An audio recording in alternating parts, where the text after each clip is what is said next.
2008. Winter, the month of February. The town of Vermits. Population, 970 people. Bella Ann P. Tam doesn't return home from school. The search brings no results. Help arrives from the capital. The forest is searched with a helicopter. Drivers descend into the lake to comb the bottom. The body is found only a week and a half later. A local resident accidentally noticed something near the railway, 7 kilometers from the town. It was the body of young Bella Ann, without a head. A great tragedy, especially for such a small town. Almost all the villagers attended the funeral. The police from the capital didn't leave the town. A curfew was imposed from 5 p.m. to 8 a.m. Everyone was searching for the killer. And no one knew that all this time, Bella Ann's head was with me.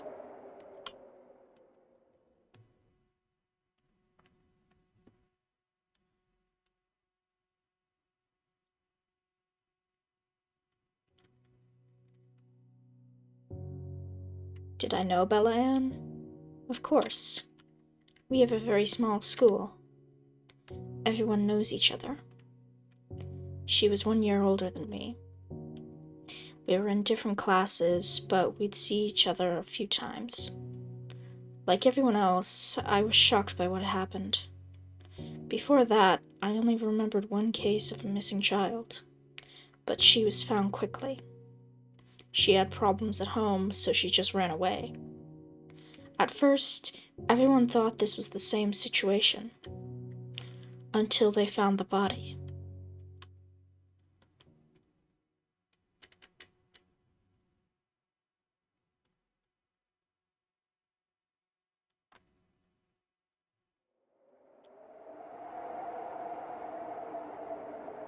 Even with the curfew, not much changed. In the evenings, people always stayed at home. That's just how we are. Especially in early spring, when there's still snow in the forest. And nothing much to do in the town. So, for the average resident, little changed. If not for the murder, no one would have noticed any difference. Kids went to school. Parents worked at the factory near the town. The only one affected were those who worked in the capital. They returned home late. Some temporarily moved there, others took unplanned vacations. But life went on.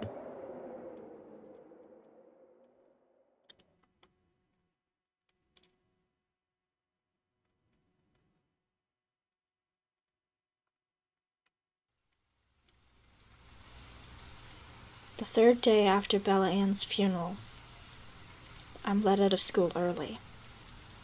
Since the morning, I've had sharp stomach pain, nausea.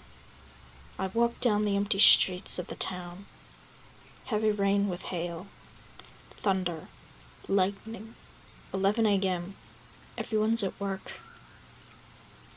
I feel worse. Unbearable stomach pain. The medic from the nurse's office didn't help. I fell to the wet ground in the middle of the street. No one is around. I'm vomiting.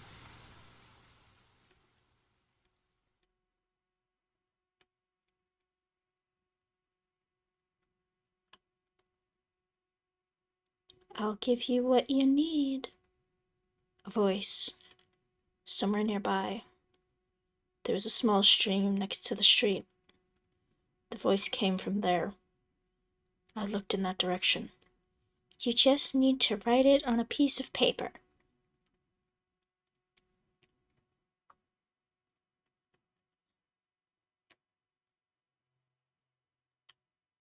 Ooh, hello. Long hair, sharp chin, a small nose, a few freckles barely visible. In the stream lays someone's head. And put it in my mouth. lightning, thunder.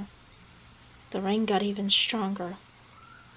I couldn't believe my eyes, or my ears. What the hell is this? Run, my first thought. Call the police, second thought. My house is on the next street, the phone's at home, third thought. But I couldn't get up.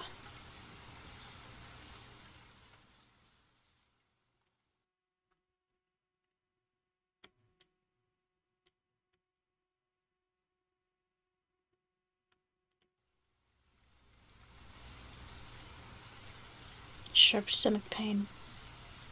My chest is burning. Hard to breathe. I'd vomit again. Blood. A lot of blood. The rain quickly washes it away. I can barely feel my hands. My whole body's trembling. Tears in my eyes. Cold. Very cold. Cold and wet. I still don't understand why I did it. Or more importantly, how. I'm nauseous, but I take off my backpack. I open it and pull out the first notebook. I think it was math. A pen. It rolls into the stream. There's still a pencil. I open the notebook and write. The rain makes the page nearly transparent. I carefully open the sheet, barely able to read what I wrote. I start coughing hard. The pain spreads to my left arm. My stomach twists painfully. A fog before my eyes. I can't see anything through the tears. My hand feels something cold, but familiar. I find an opening in it. It's dry inside. I put the paper in, and the rain keeps falling.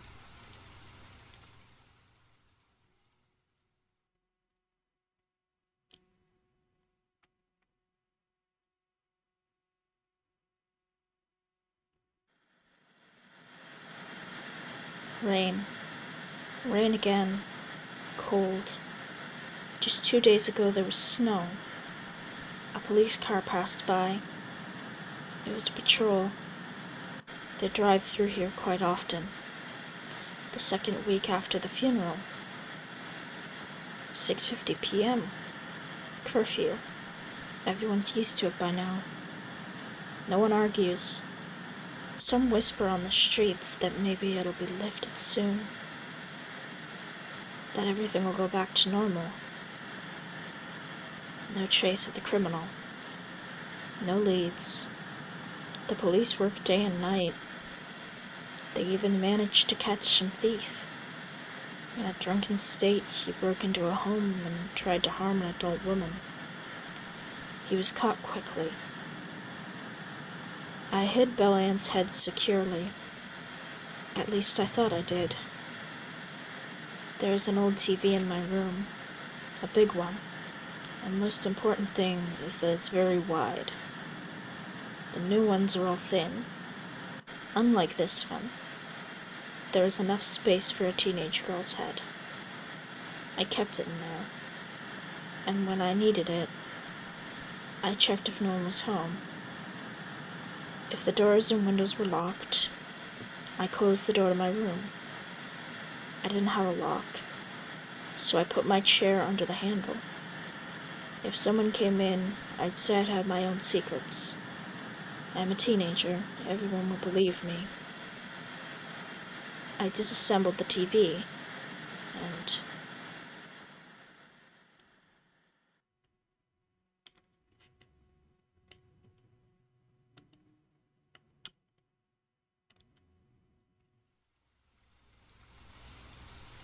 I often remember that day. It appears in my dreams. I wake up at night, soaked in sweat, breathing heavily. Can't understand where I am. Slowly, I remember what happened then. I hid the head in my backpack. There was no space inside. I carried many books in my hands.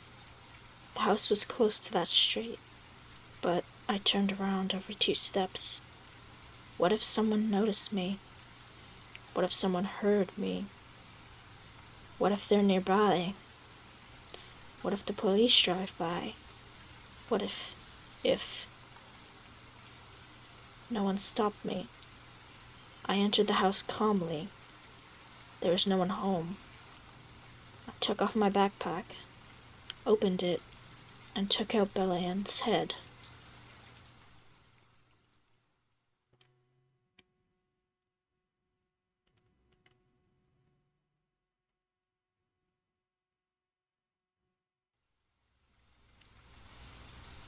This rain, it just won't stop.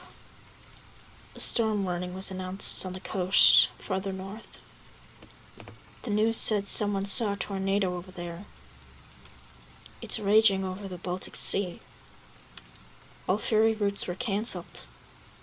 Nature is unhappy about something. I was very careful. At first. After it saved my life, I had no doubt that it worked. That it wasn't my imagination, but real. What should I write? A blank piece of paper was in front of me. I stared at it. Thought for a long time.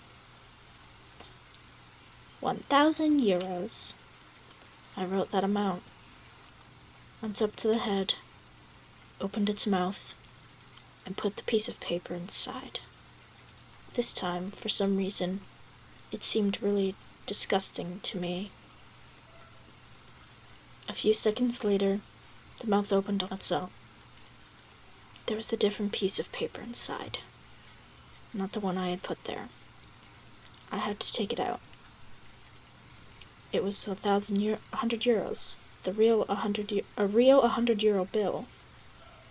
I turned on the light, checked the watermark. There was no doubt it was real money. My hands started shaking. I lost balance. I stopped hearing the rain and everything around me. Time froze. Could it be? Could I really do anything I wanted? Just the thought that I could now make as much money as I wanted. My hands were trembling. I couldn't believe it.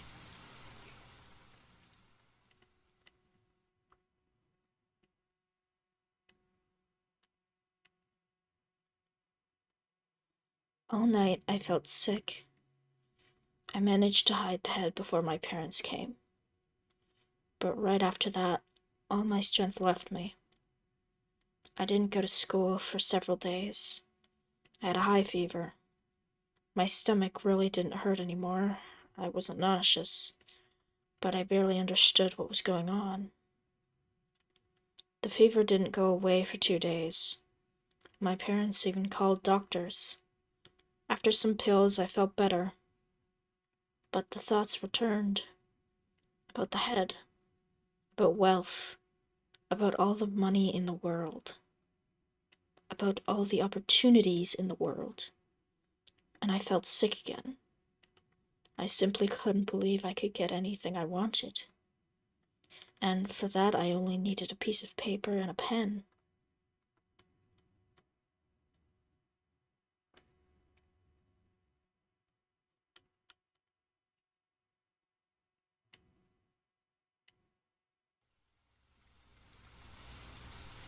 Almost a month passed. The weather's improved. The rain stopped, but there was still no sun. Strong wind. The weather at the coast got worse. The tornado was approaching. I used the head more often, but still very carefully. I made 3,000 euros. At first I created them one by one with 100 euro bills. Then I wrote 2,500 euros in 100 euro bills. It gave me exactly what I wanted. I kept 300 euros with me, hid 700 euros in my desk, hid another 1,000 in the wall, and the last part in the other room. I didn't want anyone to find 3,000 euros in a dead girl's head in a 15-year-old's room. I used the money carefully, too. There wasn't even much to spend it on in our town, so I just saved it. Although, thinking about it, I didn't even need it. I realized that when I hit the last 1,000, why? Why ask for money when I could get almost anything for free just by writing it on a piece of paper?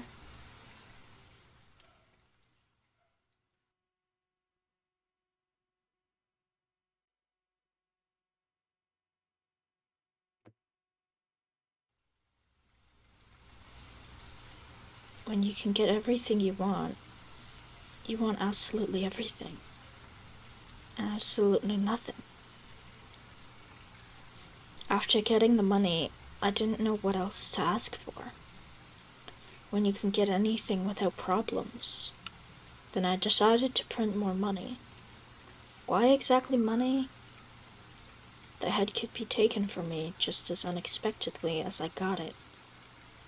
It could all end at any moment. I began to feel a little paranoid. I felt like they knew. Everyone knew.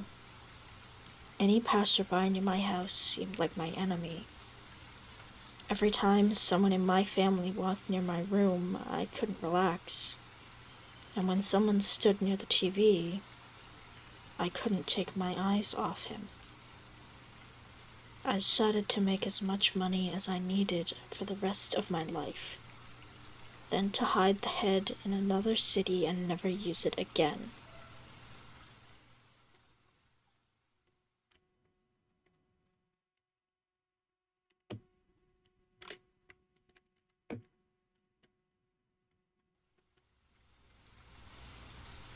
I hid about $50,000 at home, in different corners of it.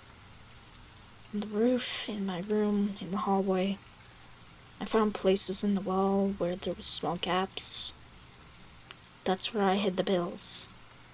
Another 10,000 I hid in the garage. There was a stone that wasn't held very tightly. When my parents weren't home, I pried it out with tools and hid 10,000 behind it. Hiding more at home was too dangerous. I hid 60,000 in the forest. In my head, I asked for a box to be made that could hold exactly 10,000. For a week, I went to the forest and buried it. I had a small children's shovel that could fit in my backpack. This way, within 2 weeks, I already had 110,000 euros.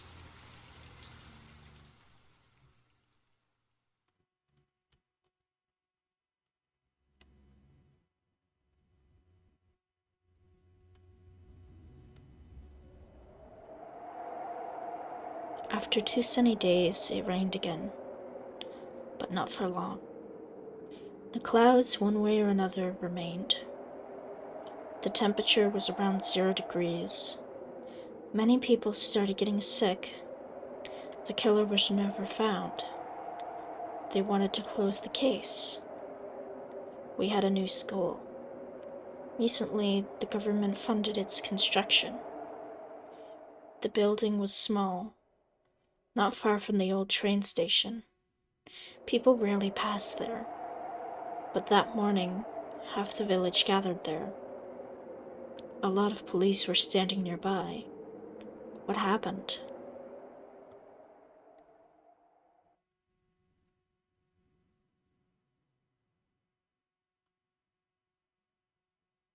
Oh, I know you have it. A big red inscription on the school window. Where the last teachers left the school at 5 p.m. the previous day, it wasn't there yet. A patrol drove past the building at around 2:30 a.m. No one noticed anything. Around 5 a.m., the guard decided to check the area. That's when he noticed the inscription. He called the police. No witnesses. No one saw anything. The guard also didn't hear anything suspicious. The inscription was made between 3 a.m. and 5 a.m. The message was written on the window of my classroom.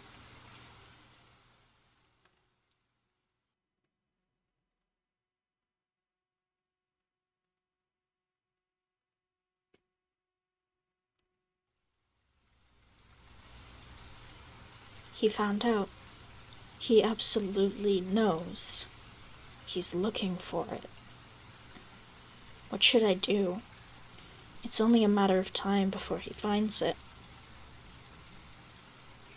I must turn myself into the police. This head must not fall into the wrong hands. Under no circumstances, what can be done with its help? Anything at all. Everything. Really, I can write anything. I'm invincible with it. He won't get it. No way.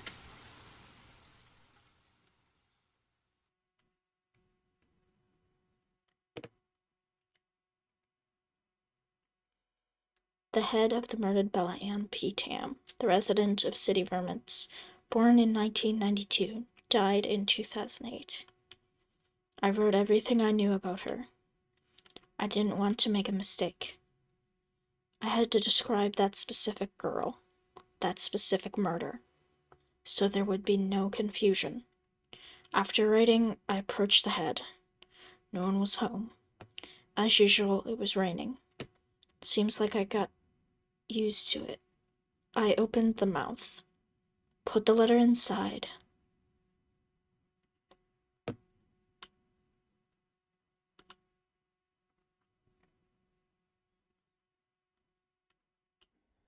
Sebastian Oak Tapp, 43 years old, divorced, lives in Vermont, works as a train driver. That day he was on a trip to the capital. At the Ogvet station, the train didn't stop, didn't slow down. After 3 kilometers, the train was supposed to change tracks. But that didn't happen. Without slowing down, the train kept moving on the wrong track. After 10 kilometers, there was a crash. Another train didn't have time to brake. 11 people died on the spot. 3 in the hospital. 1 still in a coma. 4 went missing, including Sebastian Oak Tapp, the train driver who caused the crash. To understand the culprit of the crash, all train drivers' apartments were searched. In one of them, they found many empty alcohol bottles. Possibly the day of the crash, he was not sober. That's what the investigation was heading towards. Everything was almost settled, until an earring was found in Sebastian's apartment. He was divorced, his kids lived in another city. An expert's examination was conducted. The earring belonged to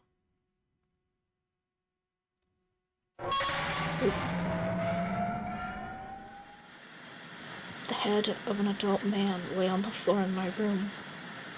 He had thin hair and many wrinkles, brown eyes. One ear had a scar.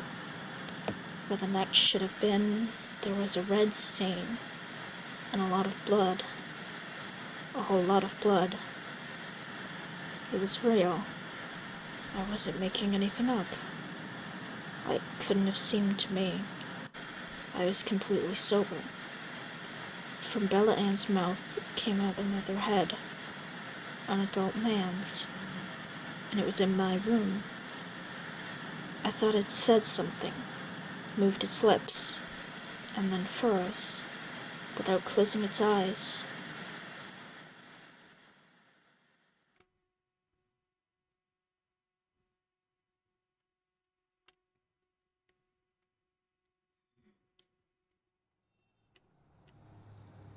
Years passed. I finished school, moved to the capital, enrolled in the best university. Finished it in 2 years, both bachelor's and master's degrees. I completed a second degree in less than a year. I received a medal from the president, a huge grant for my work, and succeeded in it. I've been to many places in the world. I traveled across Europe, Asia, America, was in places many of you haven't even heard of. Also traveled across my own country, met many people, many wealthy people, found myself a wonderful girl who will soon be my wife. I'm only 25 years old, and I have an apartment with a view of the city center and the sea. I've been to every country in the world. My business has branches abroad. I'm acquainted with all the most influential people in the country. What else could I want? The head. Bella Ann's head. Oh. Here we go. I still have it. I hid it very well. So well that I won't ever tell you here. Why? You'll never find it. I won't let anyone find it.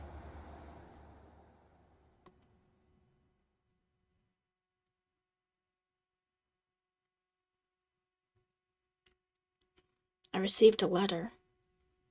I rarely get physical letters. Everything is done online via email. But this time it was delivered to my apartment by a mailman. Interesting. What's inside?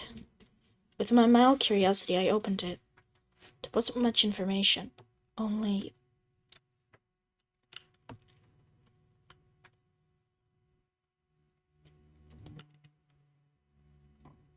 You have something that belongs to me for a very long time?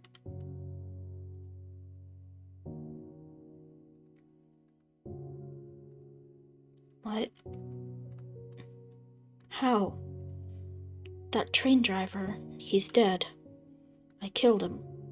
I buried his head in the forest. In that same forest. Could it have been found? Who?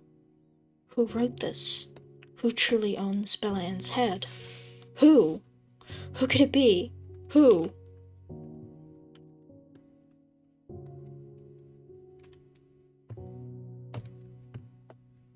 The end.